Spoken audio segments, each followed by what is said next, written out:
Student, HRD online class में आपका स्वागत है। और आज हम हिंदी की क्लास में पढ़ने जा रहे हैं उपसर्ग। जैसे हमने संज्ञा, सर्वनाम, विशेषण ये सब पढ़े थे, उसी तरह आज हम पढ़ रहे हैं उपसर्ग। किसे कहते हैं उपसर्ग? तो देखिए, वे शब्दांश जो शब्द के आरंभ में मतलब आगे जुड़कर उसके अर्थ में क्या कर देते हैं, परिवर्तन या उसकी क्या बताएंगे, विशेषता बता देते हैं।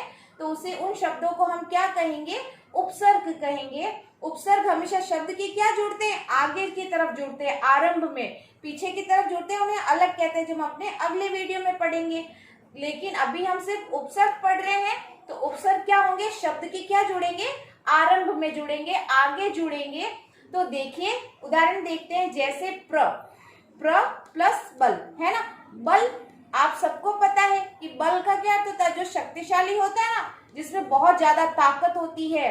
तो प्र, जब मैंने इसके आगे प्र लगा दिया तो क्या शब्द बन गया, प्रबल। प्रबल का मतलब क्या होता है, बलशाली, जिसमें बहुत अधिक बल होता है।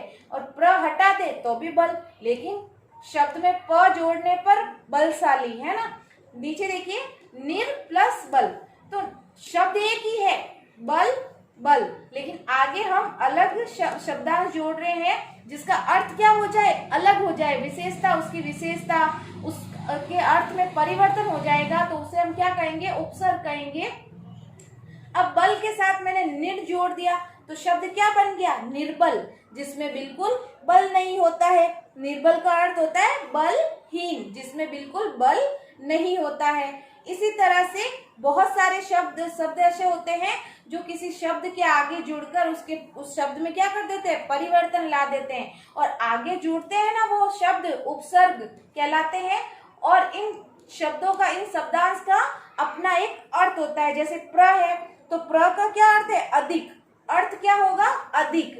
तो इसी तरह आइए हम और शब्द देखते हैं। तो देखिए, मैं आपको कुछ उपसर्ग के शब्दांश बताती हूँ। जैसे मैंने अभी आपको प्र बताया था, तो प्र का क्या अर्थ था, अधिक। तो प्र, जब हमने बल के आगे प्र जोड़ा तो क्या बन गया, प्रबल, है ना, जिसमें बहुत अधिक बल होता है। तो देखिए, अब यहाँ पे देखिए, उपसर्ग क्या है, परा।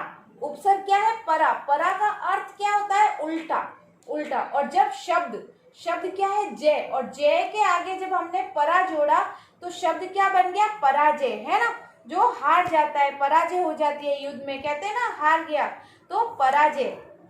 देखिए उपसर्ग औ, औ का अर्थ क्या होता है, हीन, किसी भी चीज से हीन होना, वंचित होना। हीन शब्द क्या है, गुण, है ना। तो गुण के आगे मैंने क्या जोड़ेंगे, हम शब्द अर्थ नहीं जोड़ते हैं, उपसर्ग जोड़ते हैं। तो उपसर्ग क्या है, औ। औ का सिर्फ हमने अर्थ बताया आपको कि ये जो उपसर्ग होते हैं, इनके अपने एक क्या होते हैं, अर्थ होते हैं। और जो पीछे जो शब्द होते हैं जिसके आगे हम उपसर्ग जोड़ते हैं, तो उन शब्दों का भी अपना एक अर्थ होता है। तो जब हमने औ के आगे जोड़ा, गुण के आगे हमने क्या जोड़ा, औ जोड़ा, तो अवगुण बन गया। शब्द क्या बन गया, नया शब्द, अवगुण। फिर देखिए उपसर्ग अति। तो अति का क्या अर्थ होता है, अधिक। और वृष्टि शब्द है, वर्षा, जैसे कहते हैं ना, वर्षा, वृष्टि का मीन्स वर्षा। तो देखिए, अति वृष्टि, अधिक वर्षा हो रही है। फिर देखिए वी का मतलब क्या होता है, विशेष। और देखिए शब्द कौन सा है, ज्ञान, और ज्ञान के आगे मैंने वी जोड़ा तो क्या बन गया, विज्ञान। फिर देखिए उपसर्ग सु का क्या अर्थ होता है, अच्छा। और शब्द क्या है, लेख, और लेख के आगे मैंने जब सु जोड़ दिया तो शब्द क्या बन गया, सुलेख, अच्छा लेख। फिर देखिए नी का अर्थ होता है बिना, किसी चीज के बिना। तो और शब्द क्या है, डर। ऐसा नहीं है कि ये जो उपसर्ग है वो इन्हीं शब्दों के आगे जुड़ेंगे, हम बहुत सारे शब्द हो सकते हैं उनके हम आगे जोड़ सकते हैं। तो देखिए नी प्लस डर, तो शब्द क्या बन गया, निडर, जो किसी से नहीं डरता हो, निडर।